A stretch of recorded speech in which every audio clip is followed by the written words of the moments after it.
Hey guys, Lightning Reviews here, and today I'm reviewing the second arc of Dragon Ball, the 21st Tenkai Ichi Budakai. Let's begin. Master Roshi's test before he trained Goku to find a girl was a character prevalent choice. Along with this, played up the task you must do before I train you trope, making it funny. Along with this, a character such as Goku fits perfectly here for the joke, as Goku is naive and hasn't been exposed to the idea of beautiful and ugly, making him pick anyone, which adds a lot to this gag. Krillin's introduction is really good.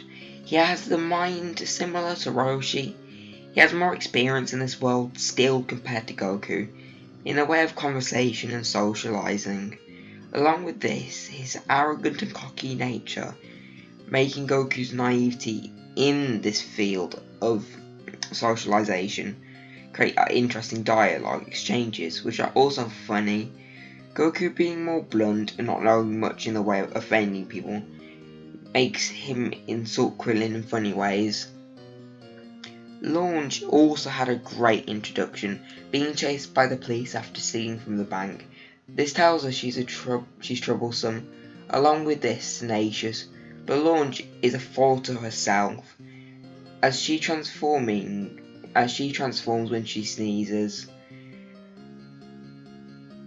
which turns her into an unassuming girl with blue colour hair. From this design choice, it tells us her personality of the before mentioned unassuming girl, along with her gentle, timid nature. But it being dark could signify her secret of yellow hair. Launch. The yellow hair could signify a more assuming personality and a lot less gentle, and could represent a boisterous nature.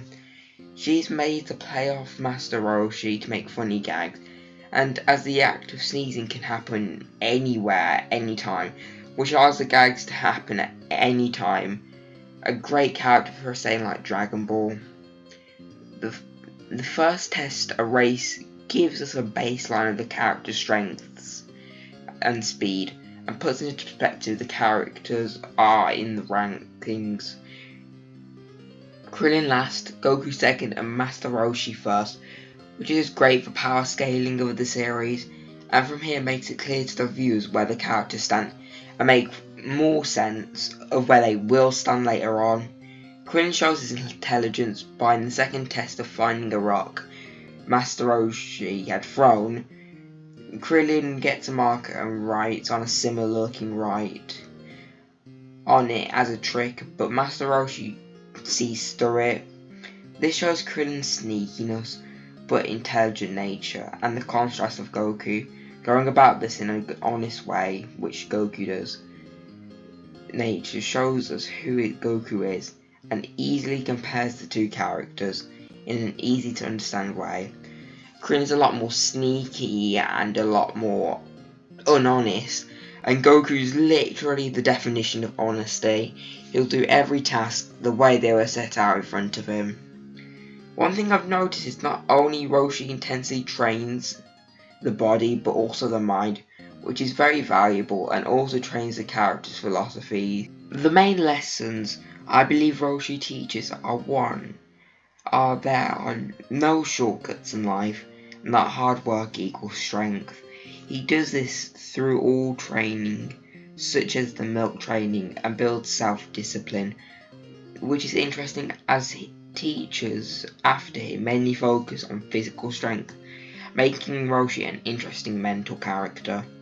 Through his training, Master Roshi taught them what it means to be a martial artist, to break human limits through the final test of pushing the giant boulder, to have the knowledge through their study sessions, to be courageous through the rock finding contest, and to live life to the fullest.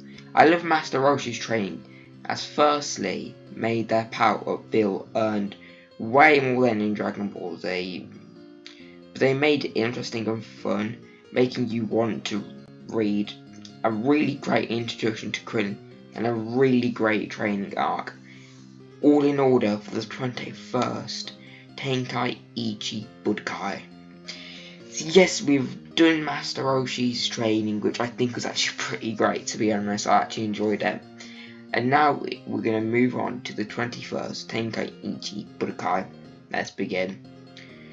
I found that Akira Toriyama really likes the trope of the viewer knowing something about the leads or just characters in general that the other characters don't. This is represented by Goku's first prelim fight, as everyone underestimates Goku when he easily wins against his muscular opponent, and also shows Akira Toriyama's other principle, that less is more, shown by Goku's simple design along with his lack of muscle mass compared to his first opponent. We learn of Krillin's past of being bullied, which I love the simplistic nature of, and it's relatable as many have been bullied, making people bond to Krillin more, makes them feel empowered when he beats his bullies, which gives people hope they can deal with their own bullies. But I do have a couple of complaints. Mainly, it was never alluded to, nor was it focused on nearly enough, which makes it feel shoved in just to make Krillin more relatable. Krillin's fight against Bacterium was fun, with him realising he doesn't have a nose and being immune to his opponent's tricks, which was funny but didn't have much else to it. The question asked in this fight is, can Krillin resist his smell? Jackie Chun's fight with Yamcha was great. The question in this fight was, how did the old man fight, having no profile beforehand, being a blank slate? This technical narrative was Jackie Chun's argument that Yamcha couldn't hit him due to Yamcha's wasted movement. Jackie Chun winning the fight won the argument as well. It was simple but a nice technical narrative around the fight. The start of the third fight shows us Nam's backstory. He comes from a village where a drought is taking place. To get water he needs prize money. The tournament offers, setting up Nam's emotional narrative and gives him a stake and motivation. The preceding fight isn't too interesting. Ranfam just uses her charms to distract Nam, but he comes out on top in the end. The fourth match was very gimmicky and Goku should have lost, but had some nice elements. Let me explain. Whatever his name is, Gilan had a weird gimmick. He had wings and sticky spit, but it wasn't too bad and had a fun element to it, which made the fight unpredictable. And that's a common theme in these fights. It always has an unpredictable, sometimes good but bad nature. One thing I hate is that Goku is allowed to use the Kinto as a one-time exception, and I feel like it's cheating. Then Goku's tail growing back at the exact right moment sucked as well.